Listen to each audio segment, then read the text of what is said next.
ჩვენ ძალიან მაღლა ტექნოლოგიურები არ ვართ სახლში, გვაქვს ესეთი საფქვავი, რომელთაც ყველაფერს ვქვავთ, მათ შორის ყავის მარცვლებსაც და თან პარალელურად ამას დავქვავ და თან პარალელურად პოლიტიკაზეც და საერთაშორისო ურთიერთობებზეც, მსოფლიოში და საქართველოში მიმდინარე მოვლენებზეც გესაუბრები,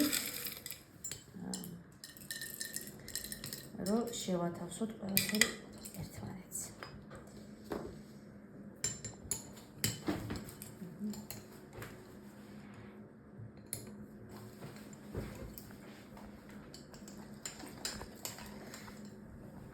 ესე იგი, თურმე ხალხო, რუსეთში, ბელგოროდის ოლქში 47 წლის შიშემო პირი დააჯარიმეს არმიის დისკრედიტაციისთვის და ასევე სახელმწიფო მოხელეების შეურაცხყოფისთვის, მან ერთ-ერთ ტელეგრამ არხზე დაწერა, უწოდა უკრაინის წინააღმდეგ ომში მებრძოლებს პუტინის რეჟიმის მსხვერპლები და ასევე თქო უნდა თვითონ პუტინიც ასე ვთქვათ ცენზუროს სიტყვებით მოიხსენია და 30,000 რუბლით დააჯარიმეს ეს ადამიანი ამის გამო გადაუვადეს, რადგან ის არის შიშემო პირი და აქვს მხოლოდ შიშემო პირის კომპენსაცია არის მისი შემოსავალი თვეში 19,000 რუბლის ოდენობით, ამიტომ გადაუვადეს.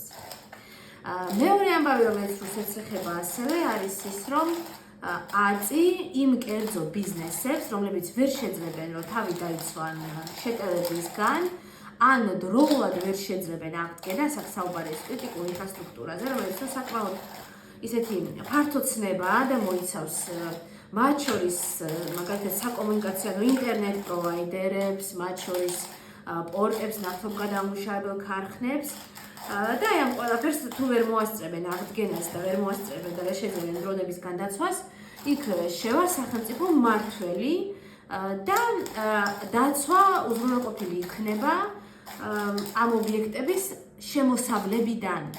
ანუ, რა თქმა უნდა, წარმოიდგინეთ, რომ სახელმწიფო კომპანია და სახელმწიფო მმართველი არ იქნება კომპანიის მოგებაზე და გამდიდრებაზე ორიენტირებული, ისინი იქნებიან ორიენტირებული მაქსიმუმ იმაზე, რომ საწარმო არსებობა გააგრძელოს, სპორტი იქნება თუ სხვა რომელიმე ისეთი მნიშვნელოვანი ობიექტი და ასევე იმაზე, რომ თავდაცვა იყოს თქვათ უზრუნველყოფილი. შესაბამისად, 5 წუთი უკლია ამას ნაციონალიზაციამდე.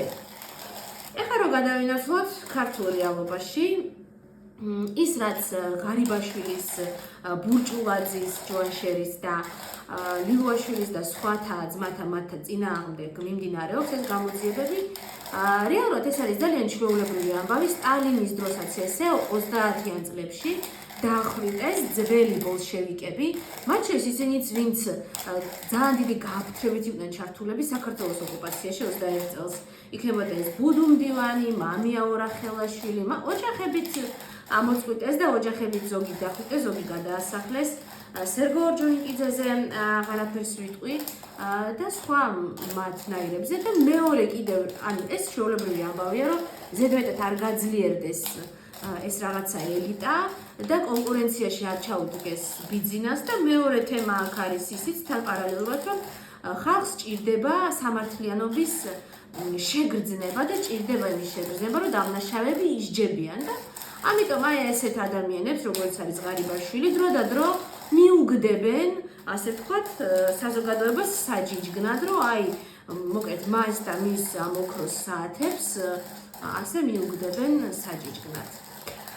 აი ეს არის და ეს, რაც რეალურად ხდება. ხო, კიდევ ის, რომ ყობახიძემ მიულოცა უკრაინას დამოუკიდებლობის დღე, ის, რომ ანძა განათდა უკრაინის დროშის ფერებში და ის, რომ რუსეთუმეობა მაინც ჯერ კიდევ რაღაცა სალანძღავ ტერმინად ითვლება, ცოტას მივამატებ ამას.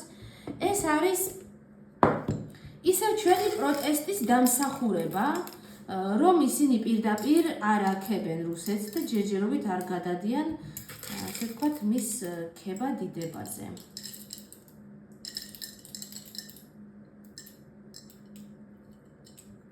აი როგორც ჩანს უკვე მორჩა, ანუ საფქვავი გამომელია, აი უკვე ხმაც აღარ გესმით ამ ყავის მარცვლების, ისე ტრიალებს ტყუილად, ამიტომ ეხლა მე ამას ავიღებ და გადავა.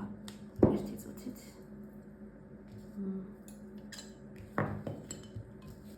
მაინც დაიყარა ცოტა. აბა მას მაინც რაღაცა ქონდა შიგნით. კაი, ნუ მოკლედ ეს და ეხა